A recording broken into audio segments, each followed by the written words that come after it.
You should care about Trump's tax cuts expiring at the end of 2025 because you, and I mean everyone, every man, every woman, every child, you could argue, will lose money, literally, if the tax cuts are not extended at the end of the year. And they don't apply to this tax year in 2025, but they will later on. And the tax cuts that were passed in 2017 dropped the marginal rates, and there are 7 of them, for every single marginal tax rate except one. And even for people in that tax bracket, they would lose as well.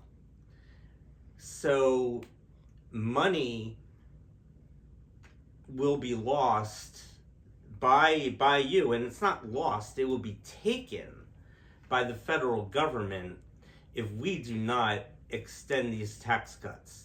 And you do not need to be giving any more of your hard-earned money to Uncle Sam.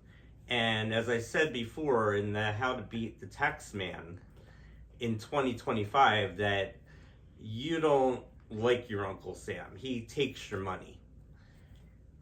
Not only that, but there are a lot of parts to the tax cuts that people don't think about. Not just your tax rates that all went down in 2017 up until now, but also the tax credits for children that people get who have children 18 and under. It used to be you got a $1,000 tax credit.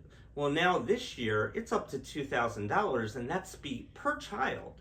And that's because that was put into the Tax Cuts and Jobs Act, which is set to expire. So that would also go back to the $1,000 per child that was at as well. So everybody across the board, whether you're rich, whether you're middle income, whether you're working class, whether you're poor, will have less. And it even raised for the people who don't pay taxes.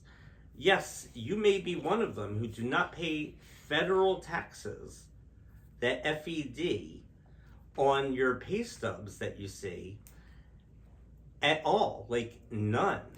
That was raised as well. It used to be $9,000 for an individual. That was raised as well. Not only for individuals, but married couples or heads of household. We're not going to get into all of the specifics. But that's why you should care, because it affects your money, and only through political means, so a bill passed by Congress and sent to the president, can it be even renewed. Or else it will expire, and again, everybody would pay more. It doesn't affect the Social Security that you pay in your payroll taxes that you see on your pay stub. It doesn't affect what you pay in Medicare.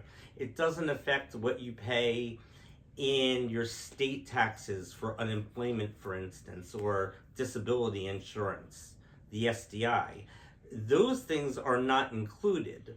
And also your property taxes, that it would not affect either from the mortgage on your home. Part of that is paying for just taxes on your property just to keep your home as well. And I'll end it there, but just remember there are things it doesn't apply to. It applies, remember, to that top part, the federal taxes. Congress is very important in the tax cut process. As a matter of fact, it's essential because Congress controls the purse strings, the money in our government. Yes, whatever bill they pass, that the House passes and then the Senate also passes, goes to the president to be signed into law. But the president can't sign anything into law that doesn't pass through Congress. Now, you may say, well, that should be easy for the Republicans now because Trump was elected, and not only was Trump elected president, a Republican, but there's a Republican-controlled House and Senate now. But it's not by much. In the House, they have about 219 members, so there's only wiggle room of about two members, or maybe only one, that can go against what the Republicans want, and for them to still pass legislation, a bill, onto the Senate to even be considered. So the Republicans all have to stay on board, which means they're going to want some goodies for their constituents back home.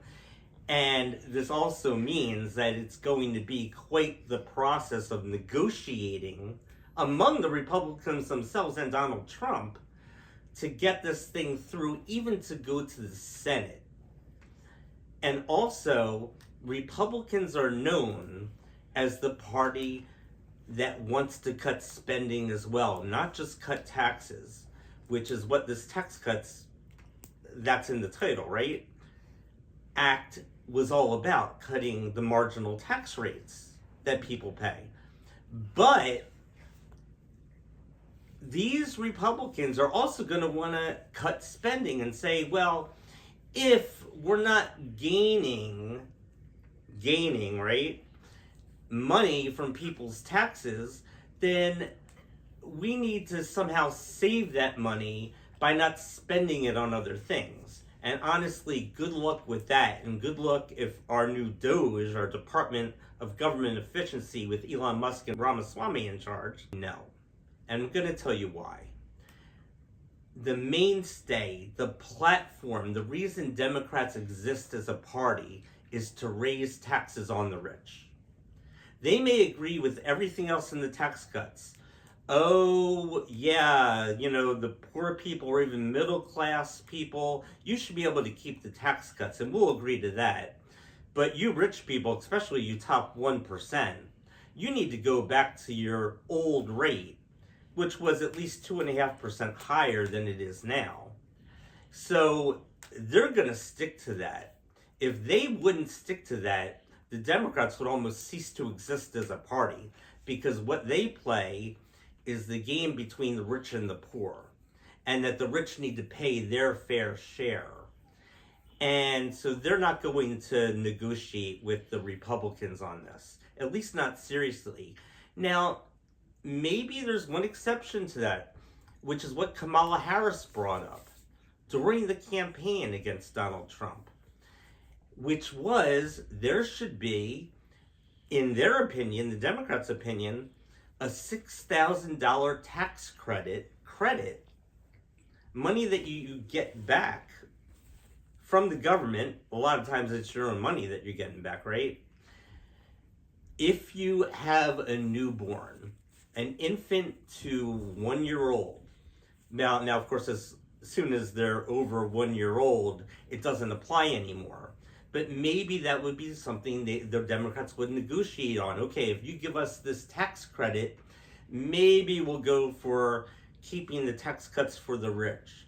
But honestly, I don't think so. As a matter of fact, everything in my body and everything that I know as an expert in political science tells me, and my experience tells me, the Democrats are too committed to raising taxes on the rich. And that's just the way it is, and the way it always will be, as long as there are Democrats, period. So that's it for this episode. Again, remember, check out the one on how to beat the taxman in 2025, and remember, history happens every day. Hi folks, during editing, I realized I did not say the Republicans actually have 53 Senate members, so they could lose 3 of the Republican votes in the Senate and still pass the tax cuts to renew them during the reconciliation process. Now, I also want to say, remember, you only have money to lose with these if these tax cuts go away. There is no other way to say it. See you next time.